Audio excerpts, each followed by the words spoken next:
IT job కోసం try చేస్తున్నారా? Coding ట్యూటర్లో training తో పాటు స్టైఫండ్ అండ్ 100% జాబ్ గ్యారంటీ. నమస్తే, నేను Keshav. Welcome to Suman TV. Andhra Pradesh, Telangana రాష్ట్రాలు వరదలు, వర్షాలతో అట్టుడికిపోతున్నాయి.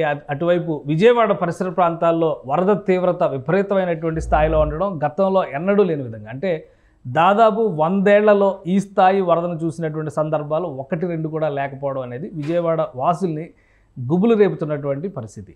కృష్ణా నదికి వస్తున్నటువంటి వరద వలన విజయవాడకి ముప్పు ఉందా, లేదా విజయవాడలో ఉన్నటువంటి వరదల సమస్యకి అసలు కారణం ఏంటి? ఈ అంశాన్ని విశ్లేషించేటువంటి ప్రయత్నం చేద్దాం. మనతో పాటు ఇరిగేషన్ ఎక్స్పర్ట్ శివ రాచర్ల గారు ఉన్నారు. శివ గారు, నమస్కారం. నమస్తే కేశవ్ గారు. శివ గారు, ఏంటి విజయవాడలో ఒక రకంగా దుర్గమ్మ ముక్కెరని తాగుతుంది కృష్ణా వరద అనేటువంటిది మనం విన్నాం, కాలజ్ఞానంలో చెప్పారు, సామెతల రూపంలో ఏదో రకంగా ప్రచారంలో ఉంది. ఇప్పుడు చూస్తున్నటువంటి వరద చూస్తే 100 ఏళ్లలో ఎప్పుడూ లేదని చెప్పి అంటారు. ఈ స్థాయిలో వరద వస్తే కృష్ణా నది, అలానే ప్రకాశం బ్యారేజ్ పరిసర ప్రాంతాల సురక్షితమేనా అసలు అవి?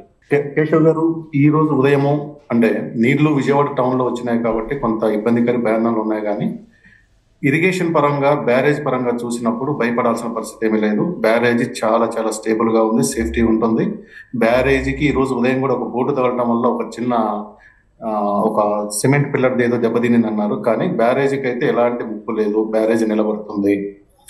ప్రకాశం బ్యారేజీని 11,90,000 క్యూసెక్కుల డిశ్చార్జ్, అంటే ఒక 24 గంటల్లో 11,90,000 క్యూసెక్కుల నీటిని విడుదల చేయడానికి కావాల్సిన రేంజ్లో దాన్ని డిజైన్ చేసి నిర్మించారు.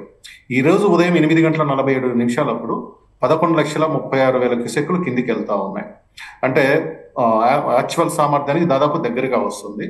కానీ నా ఉద్దేశంలో 12,10,000, 20,000 పోయినా కానీ బ్యారేజీ తట్టుకుంటుంది. బ్యారేజ్ ఓవర్ఫ్లో అయినా కానీ ఏమి బ్యారేజీకి ముంపు జరగదండి. అంతవరకు మనం అందరికి భరోసాగా చెప్పొచ్చు, బ్యారేజ్ అనేది దెబ్బతినదు.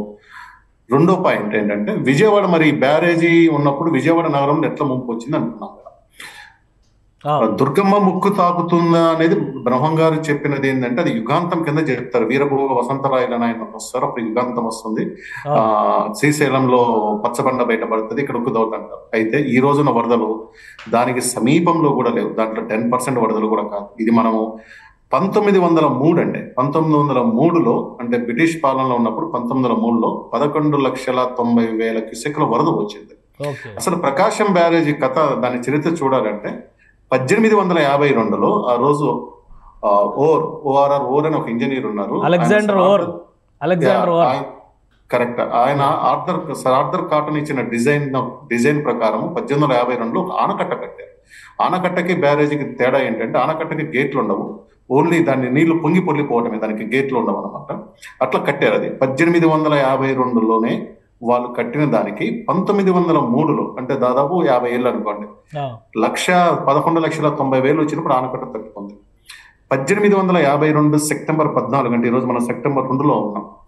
అంటే 1852 అంటే దాదాపు మనకి ఇది ఒక 50, 75, 76 సంవత్సరాల కిందట 11,10,000 క్యూసెక్కుల వరద వచ్చింది. 1972 కాదు, 1952 సెప్టెంబర్ 14 వచ్చిన వరదకి ఆనకట్ట దెబ్బతినేదండి. ఆనకట్ట దెబ్బతిని అది బ్రీచ్ అయిపోయింది. సో 1852లో కట్టింది, 1952లో బ్రీచ్ అయింది. అంటే 100 సంవత్సరాలు తట్టుకుంది ఆనకట్ట. ఆ రోజు సిమెంట్, కాంక్రీట్ లేదు, ఆ రోజున టెక్నాలజీ వేరు, అంతా వేరు కట్టుకుంది. అంటే ఆ రోజే వాళ్ళు ఊహించారు అనమాట. 1903లోనే 11,90,000 వస్తే ఒక అంచనా వేశారు ఎంత వరద రావడానికి అవకాశం ఉంటుంది ఇంట్లోనే. అప్పుడు తట్టుకుంది.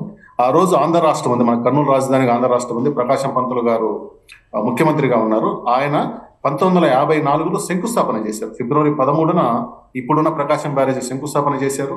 దాదాపు అది ఒక 44-45, దాదాపు ఒక 3.5 నుంచి 4 సంవత్సరాల కాలం పట్టింది. 1954 డిసెంబర్లో దాన్ని ఆ రోజు ఆంధ్రప్రదేశ్ ముఖ్యమంత్రి నీలం సంజీవ్ రెడ్డి గారు ప్రారంభించారు. 1954 నుంచి మనం ఉన్న ఆనకట్ట ఎగ్జిస్టెన్స్ లో ఉన్నట్టు చూసుకోవాలండి. ఈ ఆనకట్ట కట్టిన తర్వాత మనకు 2009లో ఏదైతే కర్నూలు మొత్తాన్ని ముంచిందో, 2009లో కృష్ణా నదికి వచ్చిన వరదతో వచ్చిన దాన్నప్పుడే 11,10,000 క్యూసెక్కుల నీరు ప్రవాహం వచ్చింది. ఈ రోజు చరిత్రలో రికార్డు, అంటే 1903 తర్వాత లేదా ఆనకట్ట కట్టిన తర్వాత మొదటిసారిగా 11,36,000 క్యూసెక్కులు వస్తా ఉంది. ఇది హైయెస్ట్. అయితే దీని డిజైన్ కెపాసిటీ 11,90,000 కాబట్టి ఇది తట్టుకుంటుంది. యాక్చువల్ డిజైన్ కెపాసిటీ కన్నా కొంత ఎక్కువ నీరు వచ్చినా కానీ బ్యారేజ్ ఉంటుంది. కాబట్టి కృష్ణా నది వరదల వల్ల బ్యారేజ్ దెబ్బతినదు. విజయవాడ ఒకటి 98లో వచ్చిన వరదలు, 2009లో వచ్చిన వరదలు, అవి కూడా ఈ స్థాయిలో ఉన్నాయా? ఎంతకంటే ఎక్కువ ఉన్నాయా, తక్కువ ఉన్నాయా? తక్కువ ఉన్నాయి.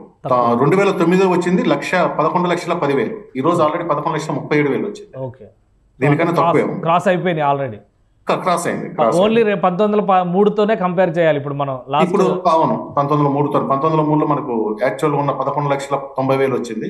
ఈ రోజు 11,36,37,000 దగ్గర ఉన్నాం కాబట్టి ఇంకెంత పెరుగుతుందని చూడాలి.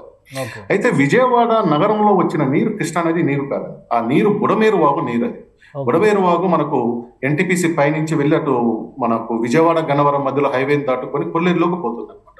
ఆ వాగు ఏంటంటే చిన్న వాగు, అది పూడికలంతా ఉన్నాయి, ఆక్రమణలో ఉన్నాయి, దానికి ఎప్పుడు పెద్దగా ఏమి రాదు. దానికి సడన్ గా వచ్చిన వరద కిందికి పోకపోవడం వల్ల మనకు వెలగలేరు అనే ఊరు దగ్గర లాకులు ఉన్నాయి. ఆ లాకులు 11 లాకులు ఎత్తటం వల్ల వచ్చిన నీరే ఈ మీకు. అందుకే మీకు ఆ సింగనగరు, పాల ఫ్యాక్టరీ అటువైపే నీళ్ళు వచ్చినాయి కానీ మనకి ఇటువైపు నీళ్లు రాలేదు. ఆ ప్రాంతంలో వచ్చిన నీరు విజయవాడ మునిగిపోవటానికి కారణం కృష్ణా వరద కాదు, బుడమేరు వాగు వరద. బుడమేరు వాగు లాకులు ఎత్తడం వల్ల వచ్చింది. కాబట్టి ఆ బుడమేరు వాగుకి సంబంధించిన దాని మీద చాలా కాలంగా చాలా అన్ని పార్టీలు అన్ని ఏ ప్రభుత్వం ఉన్నా కానీ ఆందోళన జరుగుతూ ఉంది. దీని ఆక్రమణను తొలగించాలి, దీన్ని ఆధునీకరించాలి అనేది జరుగుతూ ఉంది. ఈ రోజు కూడా విజయవాడను ఉంచింది బుడమేరు వాగే, కృష్ణా నది వాగు కాదు. ఈ బుడమేరు వాగు కూడా ఏంటంటే దాన్ని గనక లాకులు ఎత్తకపోతే దాని బ్యాక్ వాటర్స్, దాని వెనక వైపున ఉన్న ఎన్టీపీసీ దెబ్బతింటుంది, కొన్ని గ్రామాల్లో దెబ్బతింటున్న కారణంతో దాన్ని నైట్ ఎత్తున్నారండి. సో ఇప్పుడు ఇంకొకటి బుడమేరు వాగుకి సంబంధించి కూడా ఆక్రమణలో ఉన్న ఇప్పుడు కాలనీలన్నీ కూడా బుడమేరు వాగు క్యాచ్మెంట్ ఏరియా లేదా పరివాహక ప్రాంతం పరిసర ప్రాంతాల్లోనే ఉన్నాయి, అవే మునిగినాయి అన్నారు. అది కూడా వాస్తవమేనా? అంటే ఆక్రమణలు బుడమేరు వాగు మీద అక్కడక్కడ ఆక్రమణలు ఉన్నాయి. కొంతమంది పొలం చేస్తున్నారు, కొంతమంది కాలువ కొన్ని చోట్ల సన్నమైపోయింది, ఇట్లా అయిపోయింది. అయితే ఇప్పుడున్న కాలనీలు దాని మీద ఆక్రమణ లేదు. దానికి అది ఏదైతే ఫ్రీగా ప్రవహించాలో కొంత ప్రాంతం మాత్రం ఆక్రమణ అయింది, అది కుదించుకొని పోయింది. దానివల్ల నీళ్లు వచ్చిన వరద వచ్చినట్టు పోయే పరిస్థితి లేదు. ఈ బుడమేరుతో అసలు నదికి సంబంధం లేదు. బుడమేరు సపరేట్. బుడమేరు కృష్ణా నదికి ప్యారలల్గా పోతుంది, బుడమేరు కొల్లేరుకు పోతుంది. కృష్ణా నదికి రాదు, కొల్లేరుకు పోతుంది. కొల్లేరు సరస్సులో కలుస్తుంది, పోయి సరస్సుకి వెళ్ళిపోతుంది. మీరు విజయవాడ గన్నవరం మధ్యలో హైవేని క్రాస్ చేస్తుంది. కానీ విజయవాడ కింద దిగువన అంటే దిగువన ప్రాంతాలు ఉన్నటువంటి కృష్ణా నది దిగువకి ఉన్నటువంటి ప్రాంతాల్లో చాలా వరకు కరకట్ట పరిసర ప్రాంతాల్లో కావచ్చు, ఇవన్నీ కూడా అంటే ఎగువనేమో కరకట్ట పరిధి వస్తుంది, అటు దిగువకు వచ్చేసరికి కృష్ణలంకల గ్రామాలు ఇవన్నీ కూడా వస్తాయి. కాబట్టి అవనిగడ్డ వరకు ఒక ప్రమాద స్థాయి ఉంది కృష్ణానది ప్రవాహం వలన అంటారు. అక్కడ పరిస్థితి ఎలా ఉండొచ్చు? సహజంగా కృష్ణా నదికి అక్కడికి వచ్చేసరికి 15 నుంచి 15 మీటర్ల లోతులో ఉంటుంది. ఇదే వరద ఒక 7 సంవత్సరాల కింద వచ్చి ఫస్ట్ కృష్ణలంక ఇబ్బంది పడేదండి. కృష్ణలంక గట్లు బాగా బలహీనంగా ఉన్నాయి, ఆడ విపరీతమైన కాలనీలు అక్కడ ఆక్రమించి కాలనీలు చేశారు. అయితే గత ప్రభుత్వంలో చేసిన రీటైన్ వాల్ చేయడం వల్ల ఈరోజు కృష్ణలంకలోకి నీళ్లు రాలేదు. కృష్ణలంక దాటిన తర్వాత మనకు ప్రధానంగా ఉన్నది అవనిగడ్డ, దాని కింద నాగాయలంక, అంశల దిగడ్డ. అవనిగడ్డ కూడా పర్లేదు కానీ నాగాయలంక మండలం దాని చుట్టుపక్కల లంక గ్రామాలు చాలా ఎక్కువగా ఉన్నాయి. ఈ లంక గ్రామ మత్స్యకారులు ఏంటంటే అంత తొందరగా గ్రామాలు ఖాళీ చేయరు. ఇలాంటి వరదలు మేము ఎప్పుడు చూస్తూ ఉన్నాము, మాకు ఇది అలవాటే అంటారు. మీకు అంశల దివి దగ్గర సైక్లోన్ రీహాబిటేషన్ సెంటర్ ఒకటి ఉంటుంది, మరి పెద్ద బిల్డింగ్ కట్టుంటారు, 4 ఫ్లోర్ల బిల్డింగ్ కట్టుంటారు. తుఫాన్ వస్తే అక్కడికి అక్కడ షిఫ్ట్ చేయాలి, రీహాబ్ చేయడం అక్కడ చేయాలి. కానీ వీళ్ళంత తొందరగా అక్కడ మత్స్యకారులు తొందరగా ఇష్టపడరు వదులుకొని రావటానికి. అక్కడున్న పశువులు కానీ ఇవన్నీ పోతాయినట్టుగా తొందరగా రాదు. ఆ నాగాయలంక గ్రామాలకు మాత్రం కొంత ఇబ్బంది ఉంటుంది. అవనిగడ్డ టౌన్ గానే ఉండదు, కానీ ఆ చుట్టుపక్కల అంటే అవనిగడ్డ నియోజకవర్గం పరిధిలో మాత్రం ముంపు ఎక్కువ వచ్చే అవకాశం ఉందండి సార్. ఎందుకంటే 11,10,9,000 మనం 11,90,000 ఇప్పుడున్న 36,000 మనం ఇంతకుముందు చూడలేదు. కాబట్టి గతంలో చూసిన దానికన్నా ఇంకా ఎక్కువ గ్రామాలు ముంపుకు గురవుతాయి. వాళ్ళని అధికారులు ఇప్పటికీ చాలా వరకు చేసి ఉంటారు. వాళ్ళని మాత్రం పూర్తిగా ఖాళీ చేస్తే మనకు ప్రాణ నష్టం అనేది తగ్గుతుంది. ఈ రోజు కూడా మనకు ప్రాణ నష్టం అయిపోవడం మనందరికీ ఏమంటారు, అది అదృష్టం. అది ఆస్తి నష్టాలు అంటే అది అనివార్యం. వరదన్న దగ్గర ప్రాణ నష్టం లేదు. దీని సహాయకరాలు అవనిగడ్డ నియోజకవర్గంలో కనుక లంక గ్రామాలని పూర్తిగా ఖాళీ చేయించగలిగితే అసలు ప్రాణ నష్టం లేకుండా ఈ సమస్య ఈ ఉపద్రవం మనం తప్పించుకోగలుగుతాం.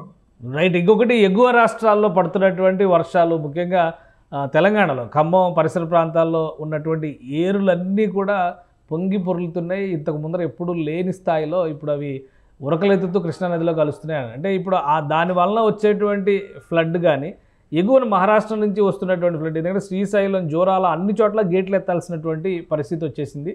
సో ఆ ఫ్లడ్ లెవెల్స్ పెరిగితే కృష్ణానది పైన ఇంకా ఎక్కువ, ముఖ్యంగా ప్రకాశం బ్యారేజ్ పైన మరింత ఒత్తిడి పడే అవకాశం ఏమైనా ఉంటుందా, లేదా ఆ మ్యాక్సిమం లిమిట్కి రీచ్ అవుతుంది కానీ అంతకంటే ఎక్కువ ఇబ్బంది ఉండకపోవచ్చా? ప్రకాశం బ్యారేజ్కి మీరు అన్నట్లుగా పైన కృష్ణానది మనకు ఆల్మట్టి నుంచి మొదలు పెడితే జూరాల, శ్రీశైలం, నాగార్జున సాగర్, పులిచింతల, ప్రకాశం బ్యారేజ్. ఈ వరద ఎప్పుడు కూడా సర్ప్రైజింగ్ ఉండదండి. అంటే మనం ఊహించని వరద, మనకు తెలియని అర్ధరాత్రి వచ్చే వరద ఉండదు. శ్రీశైలంలో ఎన్ని నీళ్ళు వదులుతున్నామో లెక్క ఉంటుంది, అక్కడ నుంచి నాగార్జున సాగర్కి వచ్చే లెక్క ఉంటుంది. ఆ మధ్యలో కలిసే వాగులు చాలా తక్కువ, పెద్ద వరద పెరుగుతుంది. అక్కడి నుంచి పులిచింతల కూడా స్టేబుల్ ఉంటుంది. పులిచింతల, ప్రకాశం బ్యారేజ్ మధ్యలో మాత్రమే మనకు ఊహించని వరద వస్తూ ఉంటుంది. అది మీరు చెప్పినట్టుగా ఖమ్మం జిల్లాలో ఉన్న పాలేరు, మున్నేరు, లంకసాగరు, వైరా ఇలాంటి వాగులన్నీ కూడా వస్తాయి. ఇవి తక్కువ దూరంలో ఉన్నాయి, అంటే దాదాపు 100-150 కిలోమీటర్ల దూరంలో ఉన్నాయి. కొన్ని గంటల్లోనే ఆ నీళ్లు మొత్తం వచ్చేసి కృష్ణానదిలోకి పడిపోతాం. మీరు ఇప్పుడు చూడండి, హైదరాబాదు, విజయవాడ మధ్యలో రాకపోకలు బంద్ అయిపోయినాయి. ప్రధాన కారణం మున్నేరు. ఇక మున్నేరు మీద పెద్ద బ్రిడ్జ్ కూడా కనిపిస్తుంది హైవేలో. అవేంటంటే ఒక 5-6 గంటల్లోనే ఆ నీరు మొత్తం ఒక్కసారిగా ప్రకాశం బ్యారేజ్లోకి వచ్చేస్తుంది. ప్రకాశం బ్యారేజ్ కెపాసిటీ ఏమో ఒరిజినల్ కెపాసిటీ 3 TMCలు ఉంటే, పూడిక తర్వాత ఇప్పుడు దాదాపు 1952లో కట్టారు. ఇప్పుడు పూడిక తర్వాత అది 1-1.5 TMC ఉంటుందని నా అంచనా. అందరి కాడ 3 TMC ఉన్నా, వాస్తవంగా 3 TMC కెపాసిటీ లేదు, తగ్గిపోయింది. అంత నీరు ఒక్కసారిగా దీనికి పడేసరికి ప్రమాదం వస్తుందండి. అదే శ్రీశైలంలో ఈ రోజు, నిన్న కానీ ఈ రోజు కానీ జోరాలలో 5,20,000 ఉంది, శ్రీశైలంలో 5,40,000 ఉంది, నాగార్జున సాగర్ 5 లక్షల, అంటే అన్ని కూడా 5 లక్షల నుంచి 5,20,000 మధ్యన అది కన్సిస్టెంట్ గా ఫ్లో వస్తుంది. అక్కడేమి అనుకోకుండా వరద పెరగట్లేదు. అనుకోకుండా వరద పెరగడానికి కారణం ఏంటంటే మీరు చెప్పినట్టు ఖమ్మం జిల్లా వాగులు, అది ముఖ్యంగా మున్నేరు వచ్చి కలుస్తూ ఉంది. అయితే కొంత అదృష్టం ఏంటంటే నిన్న మున్నేరు నుంచి 2,86,000 క్యూసెక్లు వచ్చాయి. కానీ ఈ రోజు ఉదయం అది తగ్గి 1,86,000 వచ్చింది. అది పెరగలేదు, తగ్గింది. ఆ తగ్గడం అట్లే కనుక ఇంకా ప్రకాశం బ్యారేజ్కి అదనంగా, అంటే మనం ఊహించిన వరద ఏమి రాదు. అలాంటి వరద రాకుండా ఉంటే ఈ నీరంతా కూడా ఒక 5-6 గంటల్లో సముద్రంలోకి వెళ్ళిపోవడానికి అవకాశం ఉంటుంది. కానీ మళ్ళీ ఖమ్మం, మనము మహారాష్ట్ర, కర్ణాటక వర్షాల గురించి భయపడాల్సిన అవసరం లేదు. ఖమ్మం జిల్లాలో కురిసే వర్షాల గురించి మాత్రము మనం భయపడాల్సిన పరిస్థితి ఉంది. ఆ ఖమ్మము కొంత మూసి ఇటు మున్నేరు, అటు మూసి, అక్కడ కనుక మళ్ళీ వర్షపాతం పెరిగి ఎక్కువ నీళ్ళు వస్తే మాత్రం బ్యారేజీకి మళ్ళీ ఎక్కువ వరద వస్తుంది. రైట్. ఇంకొకటి, ఇప్పుడు వాటర్ డైవర్షన్కి చాలా చోట్ల ప్రణాళికలు సిద్ధం చేశారు. ఒకవేళ రాయలసీమలో పెద్దగా వర్షాలు లేవు అంటారు, అట్లా డైవర్షన్ చేయడానికి కృష్ణానది జలాలకు సంబంధించి ఏమైనా అవకాశాలు ఉన్నాయా? సార్, ఇది పెద్ద సబ్జెక్ట్ అండి. ఇప్పటికి రాయలసీమ నుంచి మనం నీళ్లు తీసుకుంటున్నది 2 మార్గాల్లో తీసుకుంటున్నారు. ఒకటి పోతిరెడ్డిపాటు ద్వారా గ్రావిటీ కెనాల్ పోతుంది, అది ఈ సీజన్లో పర్లేదు, దాదాపు 20 రోజులు నీళ్లు తీసుకున్నారు. వెలుగోడు బ్యాలెన్స్ రిజర్వాయర్ ఫుల్ అయింది. బ్రహ్మం సాగర్కి కాలువ బలహీనత వల్ల కాలేదు. గండికోట కూడా దాదాపు 19 TMCలు వచ్చింది.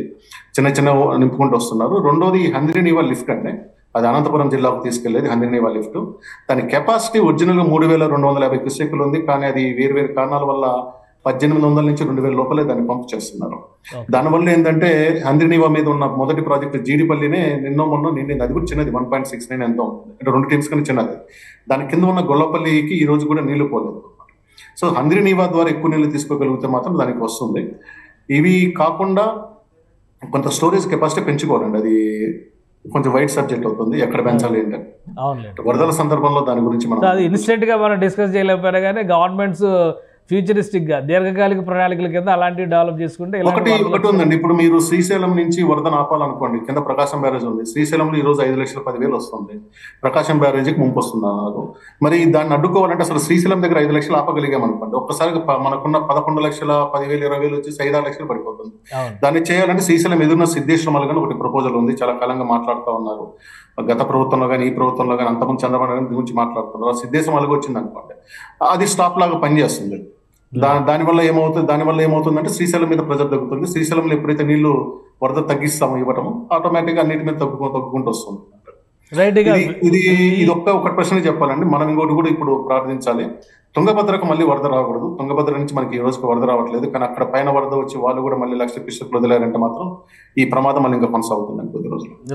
వరద మొత్తం కూడా కృష్ణా మీద వస్తున్నది, తుంగభద్ర చేయడం. సో విజయవాడ నగర వాసులకి అయితే ఇప్పటికిప్పుడు వచ్చిన 30 లేదు, లేదా ఒక 24 గంటలైతే హై అలర్ట్ లో ఉండాల్సిన పరిస్థితి ఉంటుందా? కొంత హై అలర్ట్ ఉంది. అంటే కాలనీలో ఉన్న నీళ్లు ఖాళీ కావాలి, కొత్తగా నీళ్ళు ఏం రావు. వాళ్ళు బుడమేరు గురించి భయపడాల్సిందే తప్పితే కృష్ణా గురించి భయం ఏమి లేదు. బుడమేరులో కూడా ఇంకా పైనుంచి నీళ్లు పడవనుకుంటున్నాను. అది పడకుండా ఉన్నంత కాలం పర్లేదండి. అది పడలేదు అనుకోండి, కాలనీలో నీళ్లు మళ్ళీ నదిలో కలిసిపోతాయి. పైనుంచి ఇంకా వస్తుంటే ఇంకా నీళ్లు పెరిగి ఇంకా జల దిగ్బంధంలో మునిగిపోతారు. రైట్. థ్యాంక్ యూ శివ గారు, మీ అప్డేట్స్ ఇచ్చినందుకు.